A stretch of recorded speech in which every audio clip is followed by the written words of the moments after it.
et donc comme ni ma ko waxee VFS mu ngi tekki visa facilitation service waaye wax ji mooy est-ce que bu ñu xoolee ni muy doxalee tekkiwul vol facilitation service vol mooy sàcc visa facilitation service la tudd waaye est-ce que mënuñu ko woowee vol facilitation service société indienne la waaye xëy na sax loolu bariwul solo bi nga xam ne comme ni ma ko waxee mooy toppatoo lépp lu jëm ci wàllu visa Schengen Chine ak ñoom seen lu tax ñu ne VFS dootuñu ko woowee visa facilitation service waaye vol facilitation service lañ koy woowee ndaxte société boobu nga xam ne képp kuy dem France képp kuy dem Espagne képp kuy dem Italie képp kuy dem Chine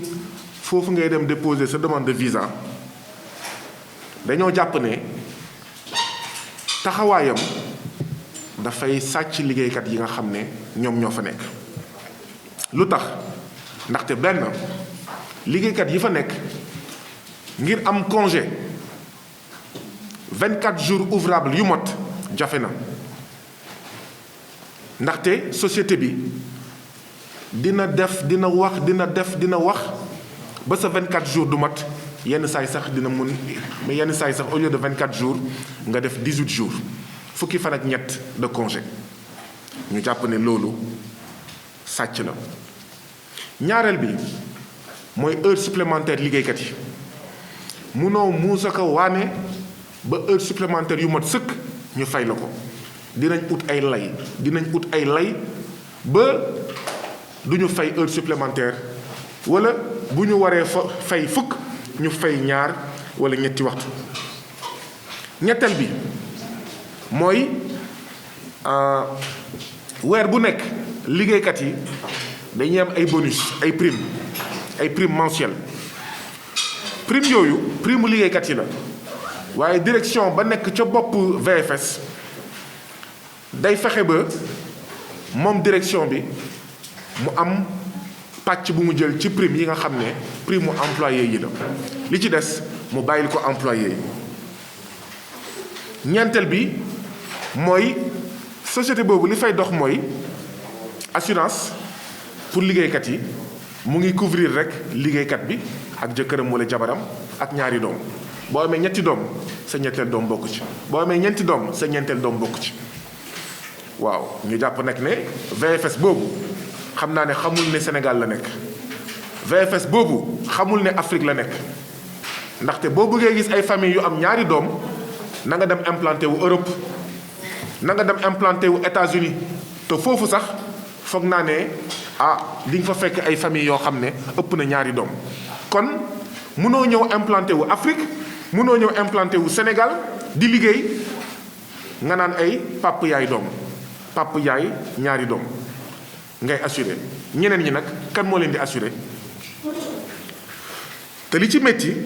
mooy balaay VFS di sanc boo bëggee visa court séjour 40 000 ngay fay maanaam juróom-ñetti junni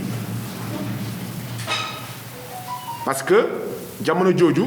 ci ambassade yi nga doon dem directement boo bëggee visa long séjour 65 000 ngay fay maanaam fukki junni ak ñett 65 000 waaye VFS bu mu ñëwee ba léegi donc mu dox diggante demandeur de visa yi ak ambassade yi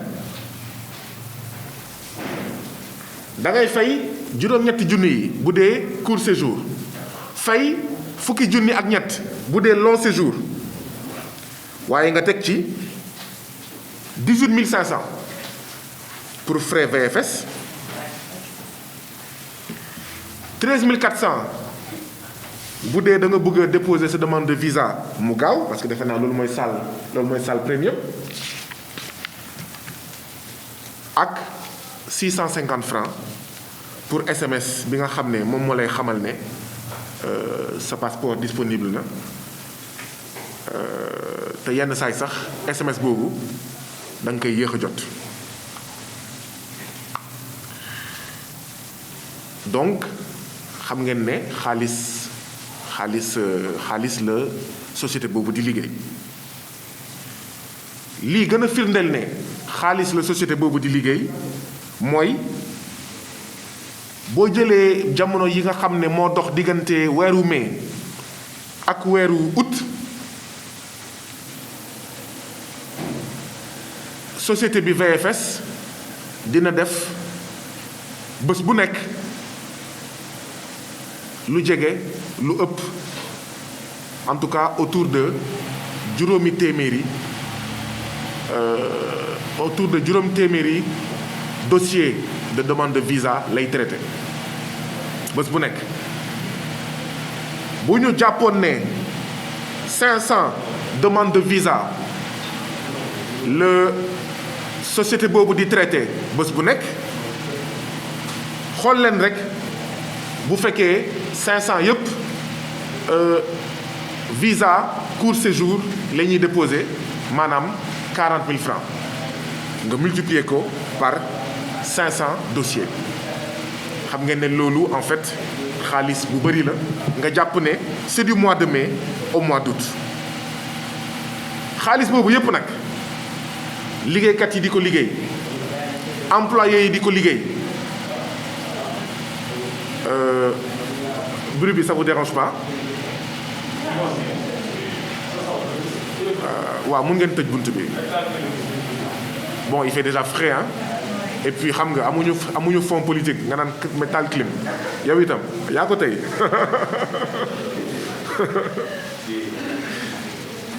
xaalis boobu yëpp nga xam ne liggéeykat yi ñoo koy liggéey feeñul ci liggéeykat yi ndaxte comme ni ma leen ko waxee heure supplémentaire dinañ xool ba duñ la ko fay. congé dinañ xool ba au lieu de 24 jours ouvrables ngay def ay ñaar fukki fan wala sax yenn saay fukki fan ak juróom-ñett. wax naa leen nag assurance bi ni muy demee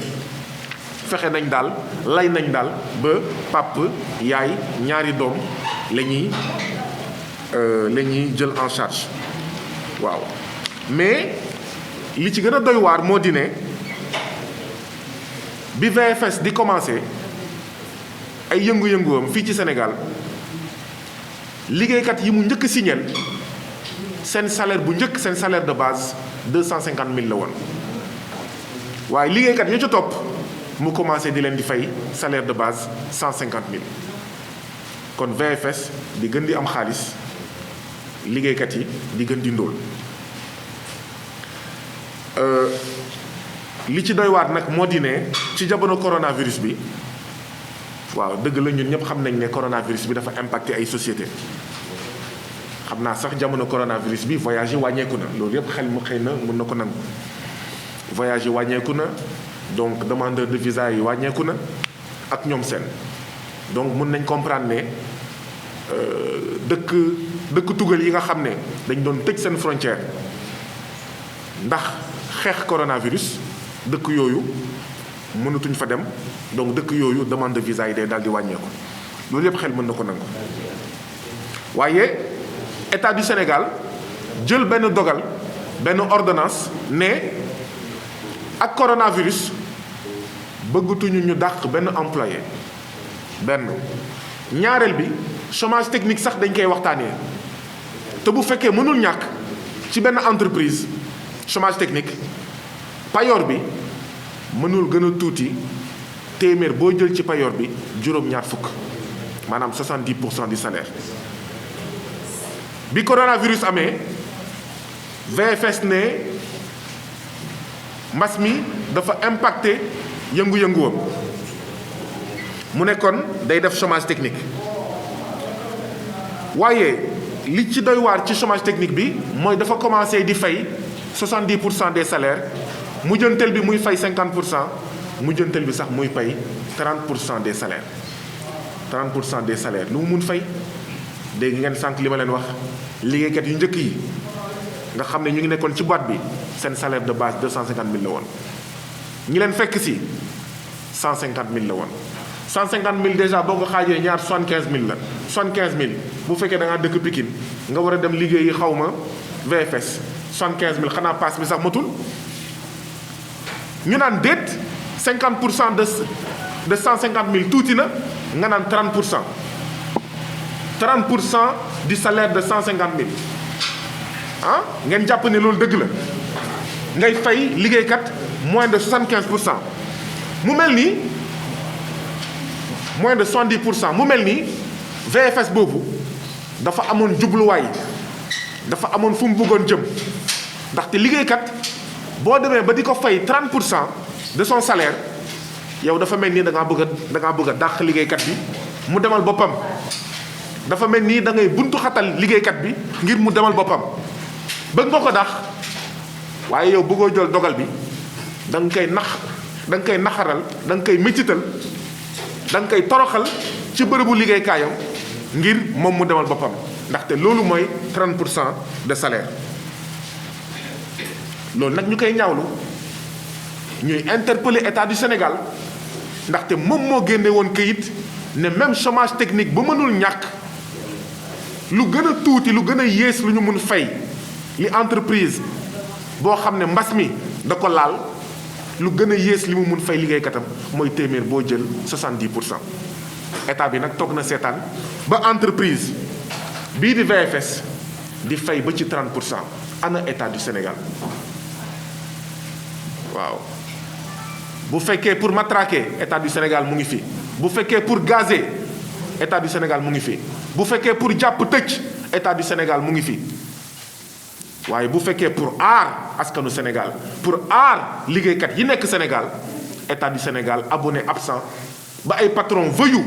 ay patron bandit di fay 30% du salaire.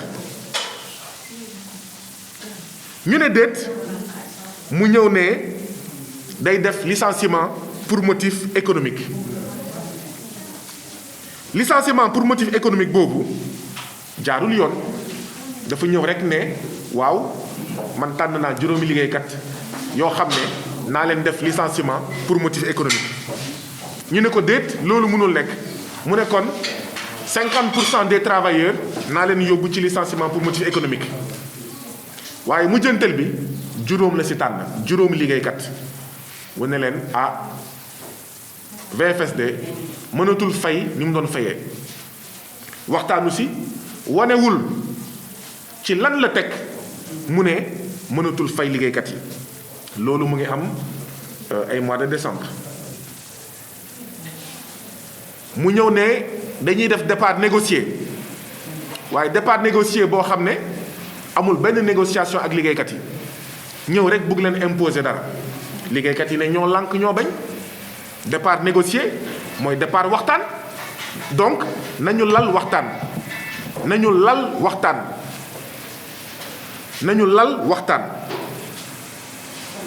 waa VFS ne ñoo lànk duñu waxtaan. finalement mujjantel bi ñeenti fan ci janvier 2021 bi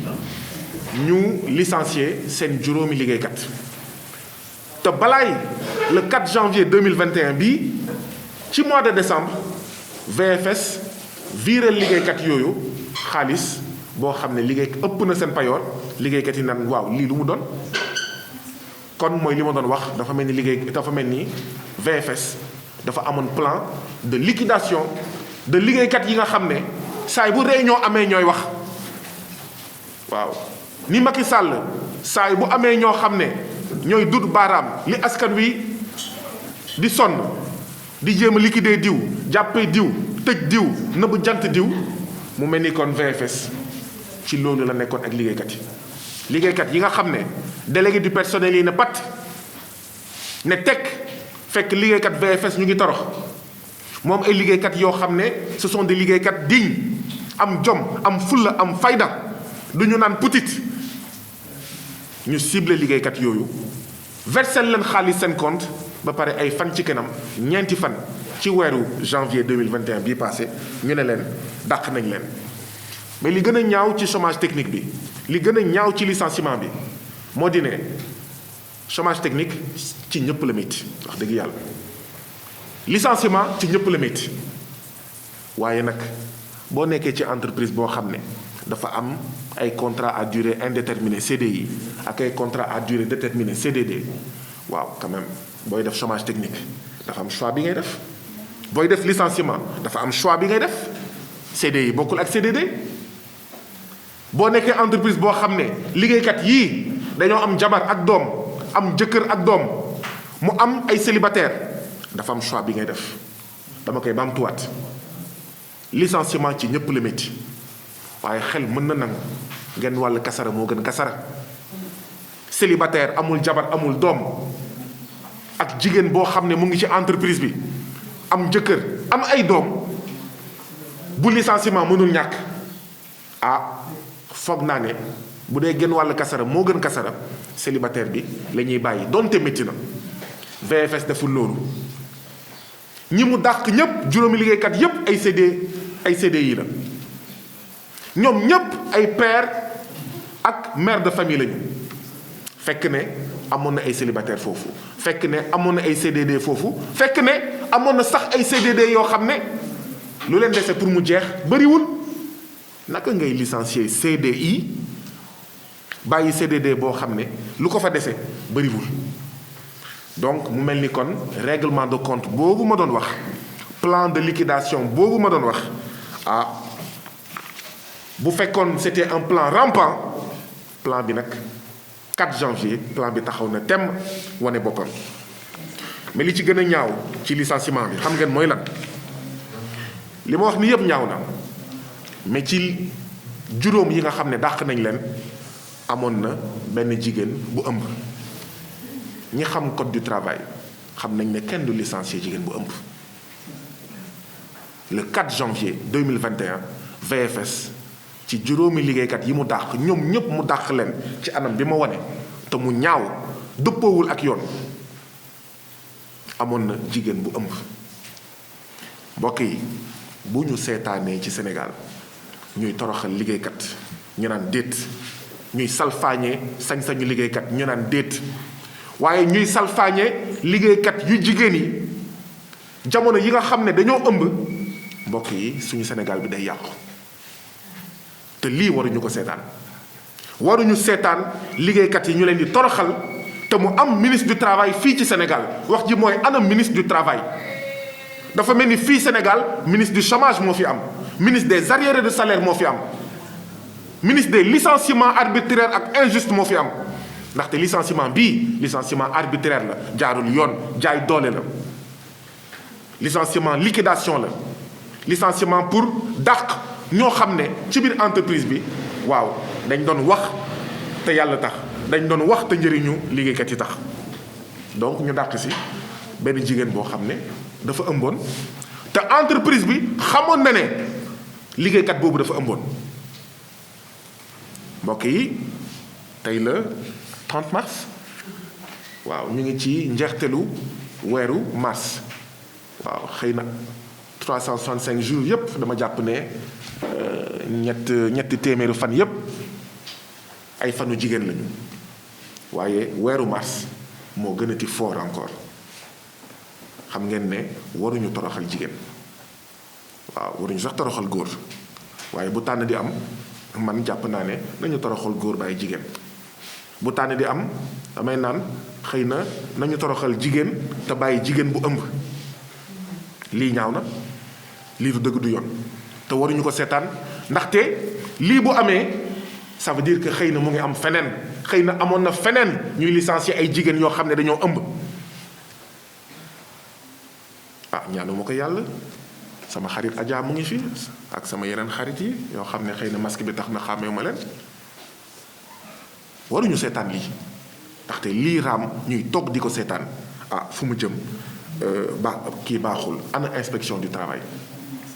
inspection du travail dafa mel ni amatul ci réew mi inspection des patrons voyous la inspection pour les patrons bandits la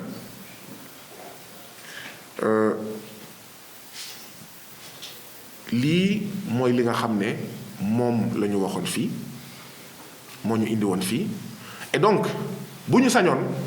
mbir mi du egg tribunal bu ñu sañoon tribunal du àtte bu ñu sañoon VFS day toog waxtaan ak juróomi liggéeykat yi nga xam ne moo leen tooñ ñu waxtaan ba déggoo ndaxte tooñ na leen ba ci kanamu yàlla tooñ na leen ba ci kanamu askanu Sénégal yépp ndaxte lii mënuñu ko seetaan te lii du kenn moo ñu ko teg lu dul suñu ñi nga xam ne ñun ñoo leen fal ñu ñàkk fayda di seetaan ay patron voyou di def lu leen neex patron yépp nag duñu ay patron voyou nee naa leen entreprise bi entreprise indienne la patron yépp duñu ay patron voyou waaye tamit bu ñu seetaanee ay patron sénégalais di toroxal seen moromu doomu Sénégal waaw mun nañ nangu di gis ay patron doxandem di ñëw toroxal doomu Sénégal doomu Afrique fii ci Sénégal waaw parce que ñun waa FRAPP nag musuñu wax ne dëmm tubaab la dañoo ne dëmm nooteel la musuñu wax ne dëmm français la dañoo ne dëmm mu ngi sant nooteel te nooteel nag am na ay patron nit yu ñuul ni ñun sant Sagna Diallo Tall waaw ak ñoom seen ni ñun ay patron yu sant ni ñun ñuul kukk ni ñun di toroxal ñi nga xam ne ñoom la ñu bokkal réew mi ñoom la ñu bokkal maanaam continent yi donc bu mu jaaxal kenn bu fekkee patron yu weex tàll wala yu xonk cur fii la ñuy ñëw di ñu toroxal et donc nooteel la amul dafa weex dañ koy dénoncé mu ñuul ñu ne pat donc ñu ngi interpellé président de la République Macky Sall ñu ngi interpellé gouvernement wa di interpellé ki nga xam ne moom mooy ministre du travail mënatuñu nangu ñuy licencier ay femmes enceintes ay femmes yu ëmb ay femmes ay jigéen yu wan na lor mënatuñ ko seetaan mënatuñu nangu ñuy licencier comme ça ay travailleurs VFS nag comme ni ma ko waxee waaw bëgg nañ waxtaan ak moom ñu ngi ñaan mu toog ak juróomi liggéeykatam woowu juróomi ex-travailleur am yi ñu waxtaan ak ñoom ba trouver ay terrain d'entente ñun nag waa FRAPP waxuñu lii mooy saafara bi lii du saafara bi liggéeykat yi lu ñu d'accord ak VFS ñun d'accord nañ ci ak VFS waaw liggéeykat yi mu dàq li ñu d'accord ak VFS ñun ànd nañ ci ak ñoom waaye lu liggéeykat yi nanguwul ñun duñ ci d'accord comme ni ma ko waxee VFS moo tooñ VFS na xool nu mu koy réglé bu ko réglé wul nag ñun dinañ xoolaat ni ñuy def ndaxte nag ñun Afrique ñun Sénégal ñu ngi commencé ñàkk fayda déjà visa yi ñu ñuy fayloo du dëgg du yoon waaw ñoom fu leen neex ñu bàyyeekoo ñëw Afrique ñëw Sénégal du ñu fay visa ñun pour dem ci ñoom ñu war a fay visa ndaxte nag bu ñu waxee VFS wax ambassade réew yi nga xam ne ñoo ñuy fayloo visa pour dugg seen biir réew te ñenn ci ñoom rawatina waa tugal bu ñuy ñëw ci ñun du ñu fay visa benn ñu ñuy fayloo visa ndax ñàkk fayda bi bu suñu autorités yi ñàkk fayda ñaar ñu naan déet ñu ñuy fayloo visa di noot suñu ay liggéeykat di noot suñu ay mbokk africain di noot suñu ay mbokk sénégalais di noot ay jigéen rawatina ay jigéen yu ëmb loolu kilifa yi nañ ko réglé ci nii wala ci ñaar VFS na waxtaan ak liggéeykat yi rapidement sinon dinañu xool naka la ñuy waxtaanee benn ak liggéeykat yi ñaar naka la ñuy defee une campagne bu dul rek campagne nationale waaw ba ñu ñësi ba si saisir BIT di interpeller nag les syndicats et les centrales syndicales ndaxte kat syndicat tum ranke na ci Sénégal centrale syndicale tum ranke na ci Sénégal waaw ni ministre du travail tum ranke mel ni amul ni inspection du travail tum ranke mel ni amul wa ilaa mu mel nii dañoo ànd ak borom doole yi patron yi noonu la syndicat tum ranke jamono ji Sénégal noonu la centrale syndicale tum ranke jamono ji Sénégal donc nañu gaaw a régler jafe-jafe bi ñaareel bi ak waa ak juróomi liggéeykat yi VFS na waxtaan ak ñoom ci nu mu gën a gaawee négociation yi mu bañoon jamono ji nga xam ne ña nga fa woon na négociation yi commencé ndaxte comme ni ñu koy waxee un mauvais arrangement vaut mieux qu'un bon procès ñun nag ba ñu waxtaan waaye nag li ngeen ñu def métti na yéen waa VFS métti na ñu ba ci kanamu yàlla te bu VFS nekkee entreprise indienne ay indien war nañ fàttaliku Bandung indien yi war nañ fàttaliku Bandung africain yi war nañ fàttaliku Bandung maanaam africain warul mës a def lu ñaaw indien warul mës a def lu ñaaw ay pays du sud waaw ndaxte lu ñu boole lu yàgg la waaye tamit indien warul def lu ñaaw africain waaw boo fàttalikuwee Bandung rek yéen indien yi waru leen def lu ñaaw africain yi waaye lii yépp nag comme ni ma ko waxee président Macky Sall la gouvernement wam ak ministre des licenciements ministre des arriérés de salaire ministre des violations des droits syndicaux waaw ministre du chômage au lieu de ministre du travail waaw inspection des licenciements inspection des arriérés de salaire inspection des licenciements arbitraires inspection du chômage au lieu d'inspection du travail lii moo fi am Sénégal ministre des patrons voyous des patrons bandits au lieu de ministre du travail inspection des patrons voyous inspection des patrons bandits au lieu d'inspection du travail lii moo fi am Sénégal donc mbokk yi lii moo ñu fi indi woon te lii dal waa VFS mu ngi dal yeneen ak yeneen entreprise GCO entreprise bi nga xam ne moom mooy def zircon fële ca Diogo dégg ngeen ay licenciement am Brioche Dorée dégg ngeen ay liggéeykatam am nañ fa jafe-jafe ABS dégg ngeen jafe-jafe yi liggéeykat yi am Excelec Sigelec dégg ngeen jafe-jafe yi nga xam ne moo am fii Manco nga xam ne mu ngi bokk disons ci SGBS dégg ngeen itam jafe-jafe liggéeykat yi nga xam ne ñoo nekk foofu King Fahd Palace teeru bi dégg ngeen licenciement yi nga xam ne moo fa am daanaka dafa mel ni liggéeykatu Sénégal mësul gën a tumranke jamono président Macky Sall 1960 ak léegi kan nag moo ñuy wàllu kan mooy wàllu liggéeykat yi kenn du leen wàllu ku dul seen bopp kenn du wàllu liggéeykat yi ku dul seen bopp ak askanu Sénégal kenn du ñu wàllu ku dul suñu bopp donc liggéeykat yi nañu am full ak fayda syndicat yi nga xam ne ay syndicat la yoo xam ne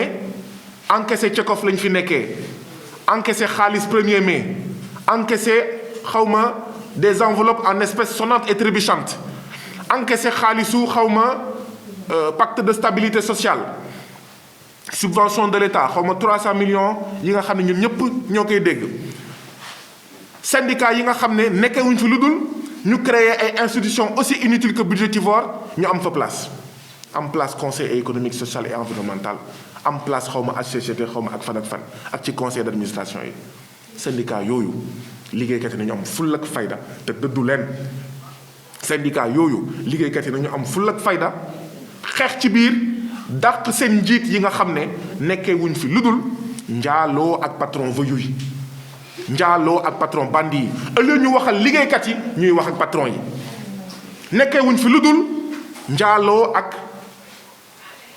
état bi au lieu ñu wax ak li nga xam ne moom mooy